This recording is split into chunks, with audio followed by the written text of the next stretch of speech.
armour is designed to be a protective shell, shielding our soft, squishy human-y bits from harm. Don't be embarrassed by your human-y bits, they're perfectly natural. So when a video game character heads into battle, a place renowned for sharp, pointy objects, they'd be wise to adorn themselves from head to toe in sturdy metal, rather than the Princess Leia gold bikini cosplay they bought on Temu. If only they'd been shot in the crotch, they might have lived.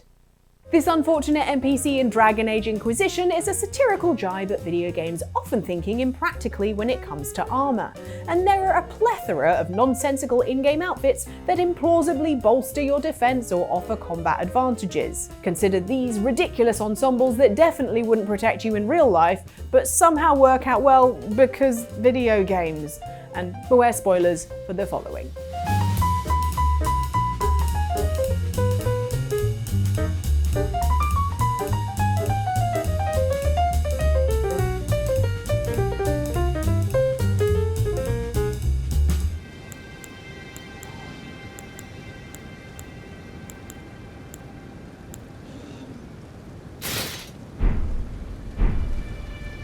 The only thing slaying harder than Elden Ring's bosses are its armour sets. In fact, there's an entire Reddit community dedicated to serving looks in Soulsborne games, known as your one-stop shop for Elden Bling, Fashion Souls, and Demon's Drip, which is great, because if anyone deserves a self-esteem boost, it's the Elden Ring community.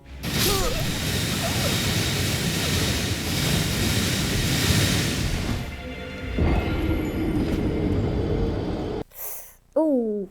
Love that dress though. Pop off, queen. However, there's one outfit in Elden Ring that is a choice. The mushroom set, as the name suggests, is made entirely from fungi, making it incredibly ill-advised for battle, though admittedly perfect in a risotto. Face a fire-breathing dragon in that, and the only thing you'll be serving is human stroganoff. The game has the audacity to give it the highest immunity of any armour in the game, which keeps you safe from various poisons and the dreaded scarlet rot affliction, which, last we checked, you still can't get a cream for.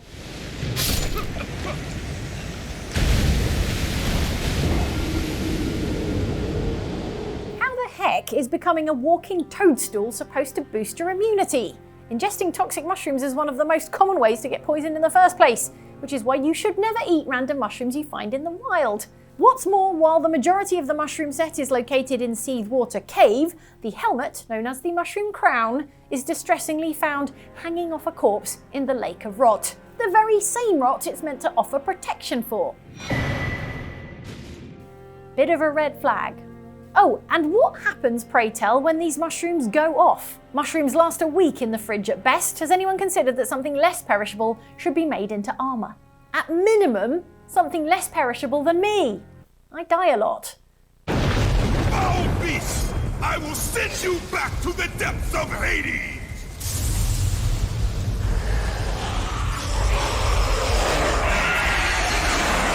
We've all done things we're not proud of, but no more so than God of War's Kratos.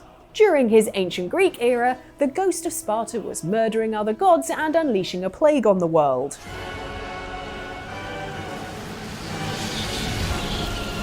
Destroying Hades and releasing the souls of the dead from hell. And also this. Oh, okay, that is a step too far. Among the various skeletons in Kratos' closet are some very questionable unlockable outfits, and there's one in particular that he's probably praying his teenage son never finds out about. Dad? Are those udders? How mortifying for Atreus to learn that not only did his dad slaughter most of Olympus, he also pranced around in a cow costume with unsettlingly large butt cheeks, swinging 2 giant jugs of milk in place of the almighty blades of chaos. Surely there could be no possible benefit to wearing this in battle, unless your enemies are lactose intolerant, I guess? But this embarrassing outfit somehow grants Kratos unlimited magic? Surely using magic requires concentration, which is not easily achieved when you have a giant cowbell clanging around your neck. The costume also doubles the value of any orbs our Spartan warrior picks up. but how you pick up anything with cattle hooves is beyond me. At least your strength is halved, which does make some sense. Being smashed around the head with 6 pints of moo juice wouldn't be pleasant for your enemies, but I imagine those giant teats are pretty restrictive when it comes to dishing out pain. Sorry, I just said the words giant teats. I didn't enjoy it either.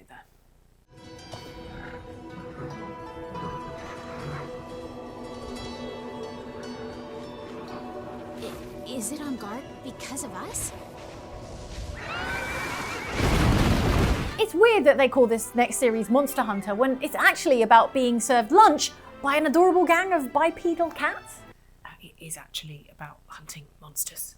Is it? You sure? I mean, I wouldn't know. I literally haven't left the canteen.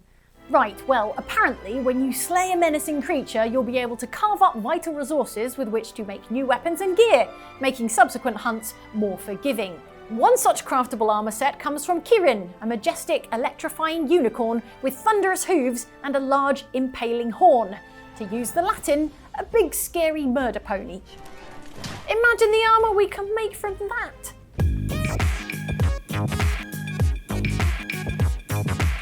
Right, is that all of it? Yep, this regal stallion died for an outfit that looks less like you're about to charge heroically into battle and more like you're off to Coachella. But unlike my suitcase for my trip to Coachella, there's a lot to unpack here. Let's start with the obvious. That much exposed flesh against sharp teeth and monstrous claws is a big no-no. I mean, come on, the ambiguously named hoop is literally just a belt with a dinky flap of unicorn fuzz on it. I killed an entire murder pony and all I got was a fuzzy loincloth. The stats aren't even that bad. It has decent defense and elemental resistances. This, a pair of Ugg boots and fur-lined flares. What was the blacksmith thinking? I know you wanted murder pony chainmail, but I was feeling a little frilly waistcoat situation. And not to sound like your mum, but what weather are we dressing for exactly? Because if it's cold enough to warrant fluffy leg warmers, it's definitely too cold for assless chaps. Not a problem if you never leave the canteen though, see? I was right all along.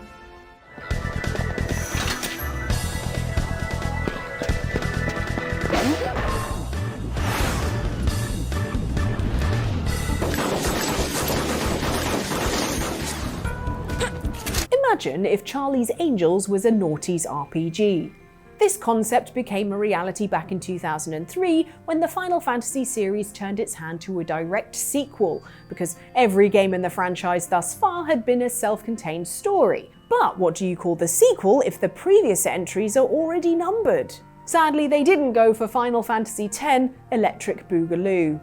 Along with its slightly confusing name, Final Fantasy X-2 had an unusual RPG job system called dress spheres, which are basically magical costume changes that determine the character's weapons and abilities, as well as their appearance.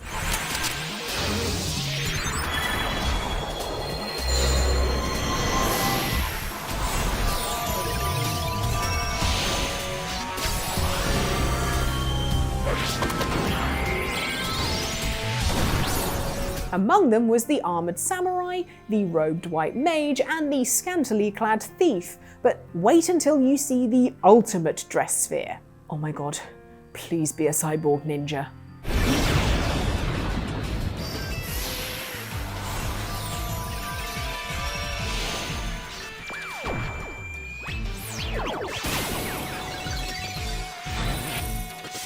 You've got to be kidding me. Behold the Mascot, which turns protagonists Yuna, Riku, and Pain into a trio of big, squashy Final Fantasy monsters. For some baffling reason, it has superb stats and exclusive abilities for each character, becoming widely considered as the best dress spheres in the game.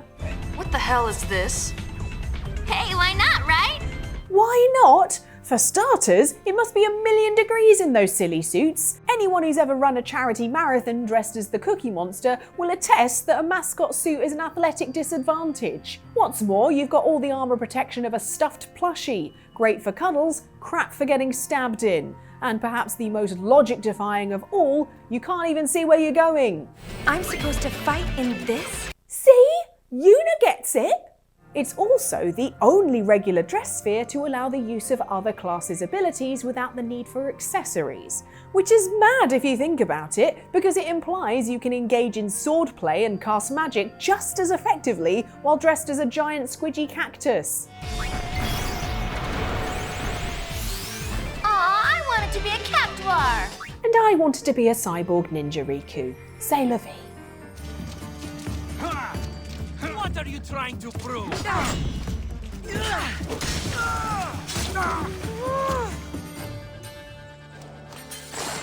The only thing worse than rubbish armour is no armour at all, and the only thing worse than no armour at all is being butt-ass naked on the battlefield.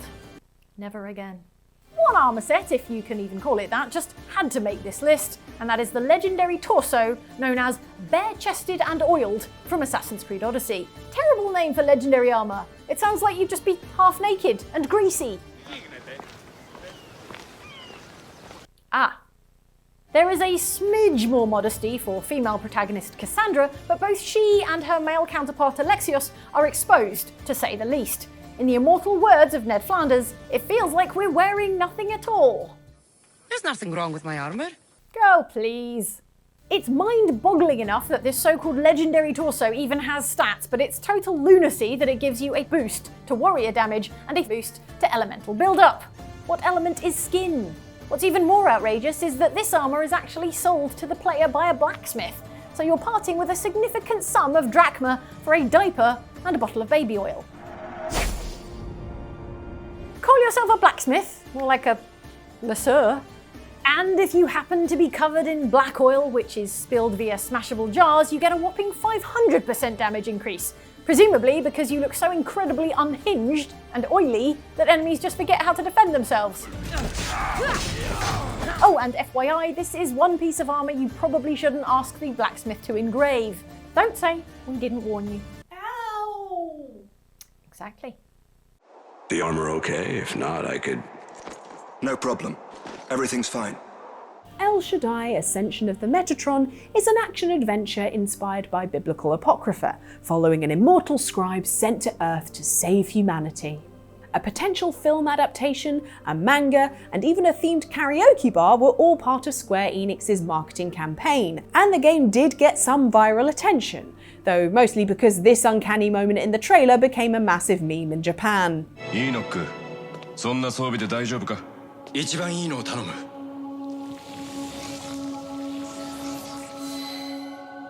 There's no better measure of fan engagement than a Know Your Meme page. Speaking of armour, I'd say protagonist Enoch usually has enough, unless he's sporting the ambiguously named Special Armour, which is literally a denim jacket and a pair of jeans. Enoch, you sure that's enough armor? Nope. And yet, incredibly, this Canadian tuxedo completely nullifies all damage. What the hell are those jeans made of? Were they blessed by heaven? Who's even making jeans in 360,000 BC? Double denim is a bold choice at the best of times, but a humble pair of Levi's being tough enough to defend Enoch from hordes of swords is about as ambitious as Square Enix deciding to market $300 designer jeans alongside the game's release. If you bought a pair of El Shaddai jeans and can't feel any pain while wearing them, drop us a note in the comments. Genuinely curious. Denim is also not the most flexible material, so regardless of whether or not you're mysteriously invulnerable, performing combos would be far more difficult in jeans. Even jeggings would be better, and then the immortality part would make way more sense. Because no one should be seen dead in jeggings.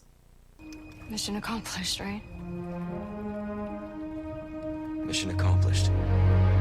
When you're home safe.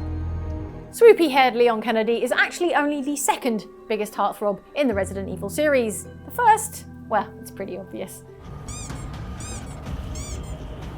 What the? Yes, I know it's a mod, but it's canon in my heart. Though to be fair to Leon, he does have some pretty cool unlockable costumes in the recent Resident Evil 4 remake. But the one truly ridiculous piece of clothing we can't believe he packed for the trip, especially when the space in his briefcase is famously limited, is the infamous chicken hat, a rubbery piece of headwear that would make way more sense in a college fancy dress party than on a federal agent in charge of rescuing the president's daughter. That's just like you. You always had poor judgment. Hey, I thought it might just lighten the mood a bit. I can't imagine this comedic headpiece would fare well against Dr. Salvador's chainsaw, but somehow it significantly lowers the damage Leon takes in combat, though I imagine wounds to your pride don't count. It ultimately makes fights easier and enemies less scary, because in case you missed the point the game is making here, you're a chicken. How the heck this slapstick hat absorbs so much damage is one of life's biggest mysteries. Maybe every blow you take is transferred from your body to your dignity?